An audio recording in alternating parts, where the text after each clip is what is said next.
Welcome back. I got another one for you, another crazy video. We're going to see what's going on in this financial system. We're going to go see what's going on in Congress and the Senate and looking at all these people fight.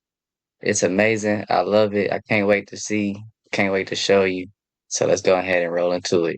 If you like what you see, like, comment, and subscribe, put it in the bottom. Let me know. Let's roll. Do you think it is appropriate for the FBI to be sending agents, including counterterrorism agents, to the parents of children who went to school board meetings and asked about critical race theory in their schools, asked about the school's masking policy during COVID? Should those parents be treated as domestic terrorists? Parents who have the courage to ensure their children are taught what they feel is right, and those who have the courage of their convictions to go houses of worship, in my book, will never be domestic terrorists. I'm delighted to hear you say that. You're familiar, I am sure, with this memorandum issued by the Attorney General, the last Attorney General, Merrick Garland, directing the FBI and other law enforcement agencies to look into parents who went to these school board meetings. And we know from whistleblowers who've come forward to this committee and given us the evidence that, in fact, the FBI opened multiple cases against multiple parents across the nation, I believe, including in my home state of Missouri. Another gross abuse, incredible political power brought to bear against everyday citizens. Why? Because they went to a school board meeting.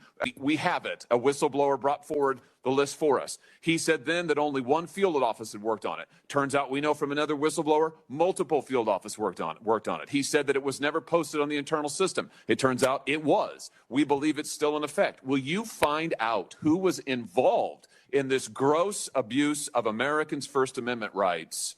And will you discipline them? And if you possibly can, will you fire them, Mr. Patel, consistent with department policy and law? Senator, you have my commitment to investigate any matters such as this one that are important to Congress. I will fully utilize, if confirmed, the investigative powers of the FBI to give you the information you require, and also to hold those accountable who violated the sacred trust placed in them at the FBI. I'm glad to hear you say that, and I'm glad you use the word sacred trust, because that's exactly what it is. The FBI is the most powerful law enforcement body in this nation, arguably the most powerful law enforcement body, at least in a free nation in the world. And to have this body corrupted politically such that it is targeting people of faith in this country and then lying about it to this committee and the American people is unimaginable. I'll be honest with you. I never thought this would happen in the United States of America. I just didn't. If you had told me 5 years ago we'd be reading memos like this, I would have said, no way, that's bad fiction. In fact, it's a horrible reality. The department needs to be cleaned up, the agency does, and rights restored and protected. I'm glad to hear you say that. Let me ask you this. Now, I didn't know it was that bad. Did you guys know it was that bad? I did not know what was going on in the school systems. But I have seen videos of like moms going up to Congress against Congress and in the office, like preaching, screaming their hearts out, pissed, yelling. Like it's a lot going on, and I've heard a little bit of what they're teaching or what's acceptable in school, and it's a little out there, I will say. So I don't know, for all the parents out there, you might want to do a little research on what they're teaching your child. But I don't know. So let's keep it rolling. African Americans built this nation. You built this nation. You know, you're just starting to get real credit for that. Okay, I don't know if you know that. You're just starting to you built the nation. We all built it, but you were such a massive part of it. Bigger than you were given credit for. Does that make sense? Right? But through generations of blood, sweat, and tears, and you deserve a government that defends your interests, protects your families, and cares for our own citizens first. My administration is fighting with everyone and all our heart to reverse the pain inflicted by Democrat leaders and to deliver hope and opportunity and prosperity for all Americans, but for African American communities all throughout our land. Hey, everything he said, he's kind of trying to put in power. So yeah, let's see what this has only been what, a week. 2 of him being in office. uh, let's continue the reality show. Guarantee do what every other major country does. That's a simple question, Bobby. And by the way, Bernie, the problem of corruption is not just in the federal agencies, it's in Congress too. Almost all the members of this panel are accepting, including yourself, are accepting millions of dollars from the pharmaceutical industry. Oh, no, and no, protecting their interests. Oh, I thought that would come. No. I ran for president like you. I got millions and millions of contributions. They did not come from the executives, not one nickel of PAC money from the pharmaceutical industry. They came from workers. In 2020, you were the single largest because I had receiver of pharmaceutical money. Contributions from workers all over this country. Workers, you were the not a nickel from corporate Bernie, tax. you were the single largest acceptor of pharmaceutical dollars. No, from workers in 1.5 million. Yeah, out of 200 million. All right, but you have not answered. Hey, they love pulling out people's fact sheets, don't they? They'll do it to you every time. Do you know how many credibility and fear determinations the Customs and Immigration Service performed just in 2023 at the southern border? No, Senator, I am not aware of that number. 146,000. 146,000 in 2023 alone. So you are in favor of taxpayer funding for attorneys for at least 146,000 illegals. So was they working together? Makes you think. Today, I'm also signing an executive order to instruct the Departments of Defense and Homeland Security to begin preparing the 30,000-person migrant facility at Guantanamo Bay. Most people don't even know about it.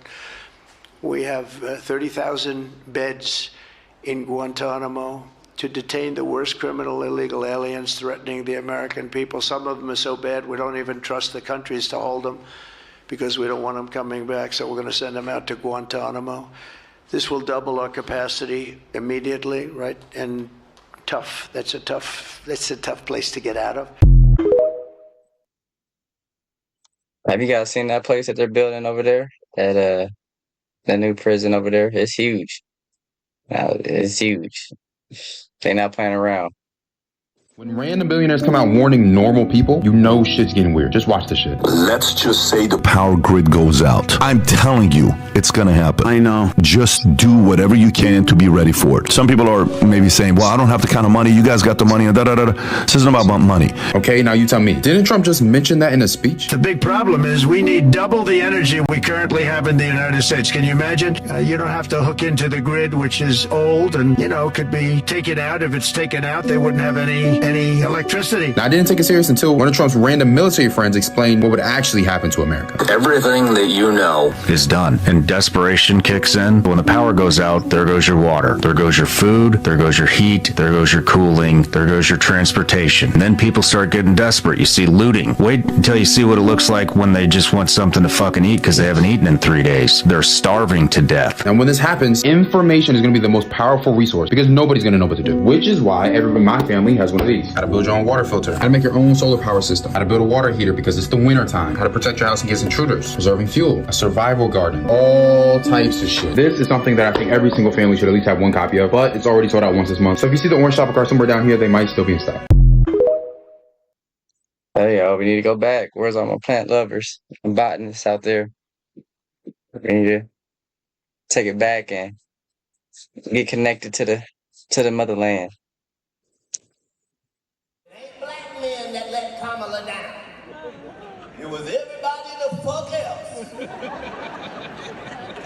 Nobody voted for this bitch. Women didn't vote for her. Indians didn't vote for her. Jews didn't vote for her. She married a Jew. They did not vote for her. Bitches that wanted an abortion didn't vote for her. It was sad. Sad, sad, sad.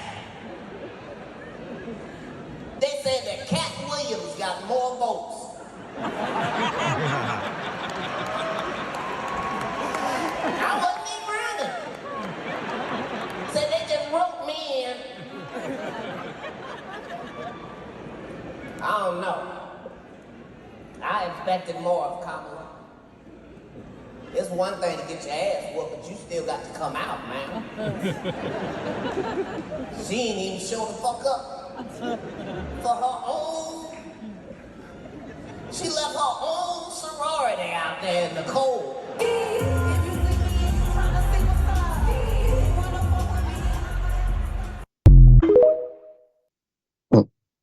Is he lying? Of the 3,500 arrests ICE has made so far since President Trump came back into office, can you just tell us the numbers? How many have a criminal record versus those who are just in the country illegally? All of them, because they illegally broke our nation's laws and therefore they are criminals as far as this administration goes. I know the last administration didn't see it that way, so it's a big culture shift in our nation to view someone who breaks our immigration laws as a criminal, but that's exactly what they are. You made a point with the worst first. They all have a criminal record? And welcome to the briefing. If they broke our nation's laws, yes, they are criminal. Yes. Thank you.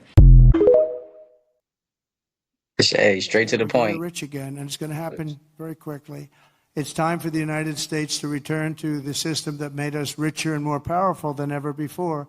Do you know the United States in 1870 to 1913, all tariffs, and that was the richest period in the history of the United States, relatively speaking. In other words, relatively.